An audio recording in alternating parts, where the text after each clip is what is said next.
सत्र 2023 की बोर्ड परीक्षा के लिए मैं आज कक्षा 12वीं की हिंदी अनिवार्य।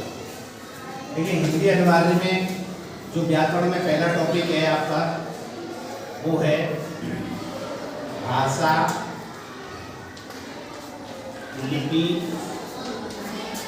और व्याकरण।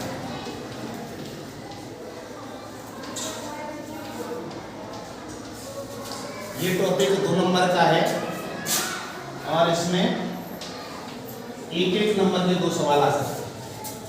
क्या क्या सवाल बनेंगे? पहली बात बनती है कि भाषा क्या है।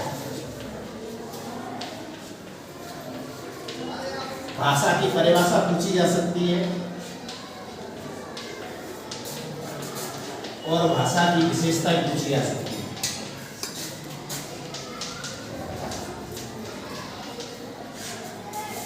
भाषा शब्द का क्या अर्थ है? भाषा शब्द संस्कृत के भाष धातु से बना है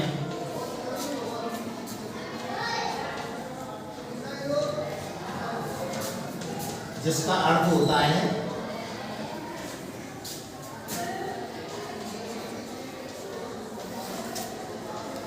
बोलना। तो भाषा का क्या अर्थ हुआ? बोलना। भाषा विज्ञान में और साधारण लोगों में बड़ा अंतर है। साधारण किसी व्यक्ति से पूछा जाए भाषा किसे कहते हैं तो वो ये कहेगा हम आपस में विचार विनिमय के माध्यम को भाषा कहते हैं। भाषा विज्ञान में ये माना नहीं जाता।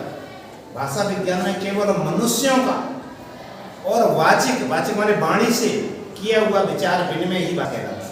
अगर मनुष्य भी, जैसे पशु पक्षी भी अपनी बात को कहने के लिए आवाज कर, जैसे कोई भूखी गाय या भैंस हो तो आवाज करेगी, रवाएगा, या अपने किसी प्रिय भाषा भी भाषा विज्ञान में भाषा नहीं है, जबकि आवाज वो भी करते हैं भूख प्यास होने पर। एक बात। दूसरी भी संकेत की भाषा है, वो भाषा नहीं मानी जाएगी। जैसे संकेत हम किसी को कह देते बैठ, तो ये भाषा नहीं है, भाषा होगी बातचीत। तो भाषा किसे कहते हैं?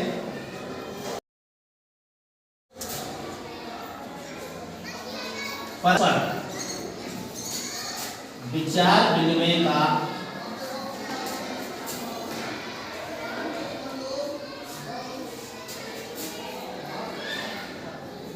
वाचिक माध्यम है। अब इसका मतलब क्या है? परिभाषा को भी लिख सकते हैं लाइन में। मनुष्य जिन माध्यमों से अपने विचार एक दूसरे को करता है उसे विचार विनिमय। विचार विनिमय का माध्यम है भाषा। पर कैसा होना चाहिए? तो मनुष्यों का होना चाहिए। दूसरा होना चाहिए वाचिक, संकेत या इशारों में हम अगर विचार विनिमय करते हैं तो वो भाषा नहीं। अब देखिए, ये परिभाषा पर्याप्त है। जैसे डेनियल जोन्स ने एक परिभाषा दी है बहुत अच्छी। भाषा यादृच्छिक भाषा समूह की ऐसी संगठना है जिसके माध्यम से मनुष्य परस्पर विचार विनिमय करता है। अगर इस परिभाषा को लिखा है तो आपको पूरे में से पूरे अंक मिलेंगे। ये डेनियल जोन्स की बहुत मानी परिभाषा है और उसी का मैंने भाव रूपांतर कर दिया, या भाषा मनुष्यों के परस्पर विचार विनिमय का वाचिक माध्यम। अब बात आती है, या तो ये क्वेश्चन आ जाएगा या फिर भाषा की विशेषताएं। वो पेपर में आपसे भाषा की कोई 2 विशेषताएं बताइए, ऐसे पूछ सकते हैं। या आवास आधा में ये आ सकता है कि निम्न में से कौन सी भाषा की विशेषता नहीं है। तो देखिए, भाषा की विशेषताएं क्या क्या क्या होती हैं? नंबर 1, भाषा परस्पर विचार विनिमय का माध्यम है।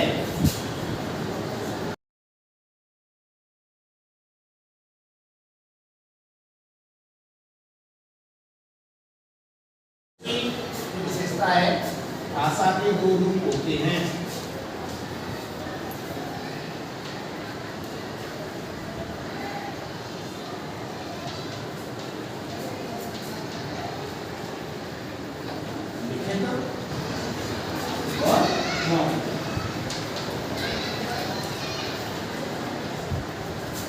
भाषा निरंतर परिवर्तनशील है, बदलती रहती है। भाषा एक जैसी नहीं रहती।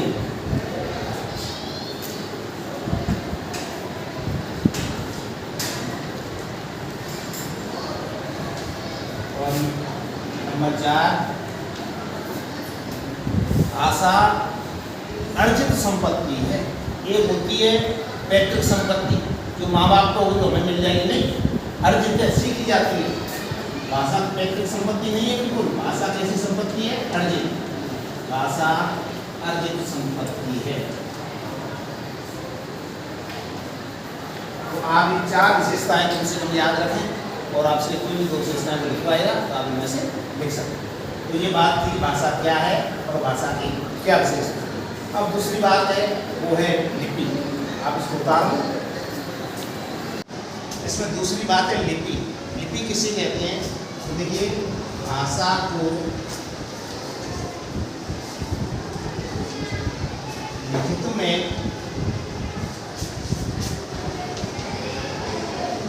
प्रदर्शित करने के लिए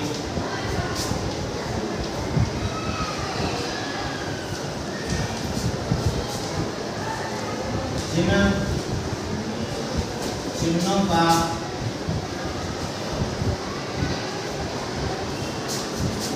प्रयोग किया जाता है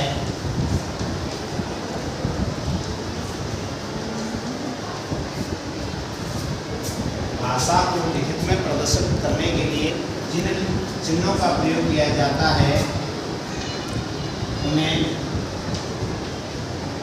लिपि कहा जाता है। देखो, अभी आपको ये बात बताई थी कि भाषा के 2 रूप होते हैं, एक मौखिक और एक लिखित। तो जो किताबों में छपी है वो कौन सी भाषा है? लिखित। अखबार में छपी है वो भाषा लिखित। तो लिखित के लिए हमें किसकी जरूरत पड़ती है? लिपि की। क्योंकि प्राचीन भारत की लिपि कौन सी है? तो प्राचीन भारत की 2 लिपियाँ बहुत फेमस हैं। एक तो है ब्राह्मी। ये पूछा जा सकता है कि इन 2 लिपियों के नाम लिखो, एक ब्राह्मी और एक खरोष्टी। क्योंकि हमें प्राचीन से प्राचीन जो शिलालेख मिलते हैं वो अशोकित काल के मिलते हैं, और अशोकित शिलालेखों में दोनों लिपियों का प्रयोग मिलता है, ब्राह्मी का और खरोष्टी। हिंदी की कौन सी लिपि है? हम जो लिख रहे हैं ब्लैक बोर्ड पे, हिंदी भाषा की जो लिपि है उसका नाम क्या है? अगर ये प्रश्न आ जाए वो है देवनागरी। हिंदी भाषा की लिपि को देवनागरी कहा जाता है। संस्कृत भी देवनागरी में लिखी जाती है। देखिए, हिंदी के अलावा किसमें अगर देवनागरी का प्रयोग और किया जाता है तो आप लिख सकते हैं। संस्कृत में करते हैं, पंजाबी में करते हैं, ये सब लिपि है। लिपि का क्या महत्व है?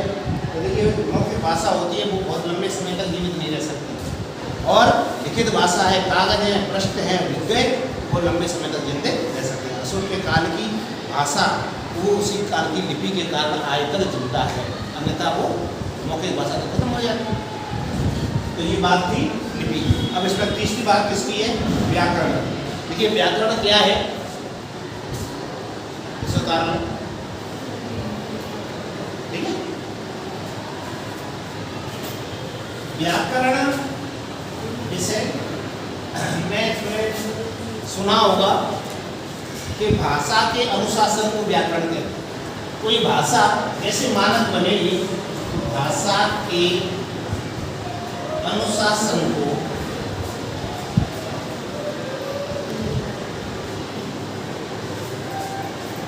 व्याकरण कहते हैं। बिना व्याकरण के कोई भी भाषा मानक रूप में नहीं आ सकती। भाषा का मानकीकरण, सही वर्तनी क्या होगी, सही वाक्य क्या बनेगा, तो ये सब किससे पता लगता है? व्याकरण से। इसीलिए भाषा में व्याकरण ही है जो किसी भाषा के शुद्ध रूप को हमें सिखाता है। भाषा का शुद्ध रूप जानने के लिए हमें व्याकरण का ज्ञान होना बहुत जरूरी है। व्याकरण के कितने भाग होते हैं या व्याकरण के अंग, ये पेपर में आ सकता है कि व्याकरण के अंग लिखिए। देखिए, पहला व्याकरण का अंग होता है ध्वनि और वर्ण। तो वर्ण विचार के अंतर्गत ध्वनियाँ और उनको प्रतिष्ठित करने के लिए कौन कौन से वर्ण आते हैं उनका प्रयोग किया जाता है। दूसरा होता है शब्द या पद विचार। वर्णों से मिलकर शब्द बनते हैं और शब्दों के बारे में पढ़ा जाता है किसमें? पद विचार में। तीसरा होता है वाक्य विचार, क्योंकि व्याकरण पूरा वहाँ दिखाई देता है वाक्यों में। और चौथा होता है अर्थ विचार।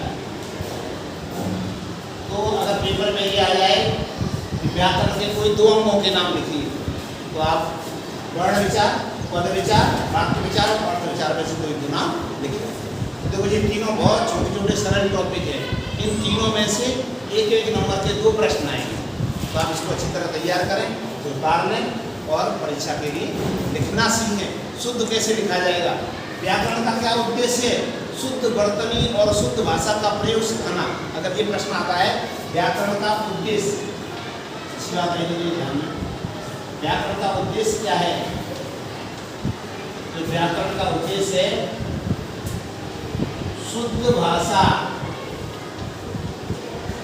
का ज्ञान करना, भाषा के रूप को शुद्ध करना, ये किसकी जिम्मेदारी है, व्याकरण। धन्यवाद। आज की क्लास यहीं तक, कल इसका दूसरा टॉपिक लेंगे, शब्द।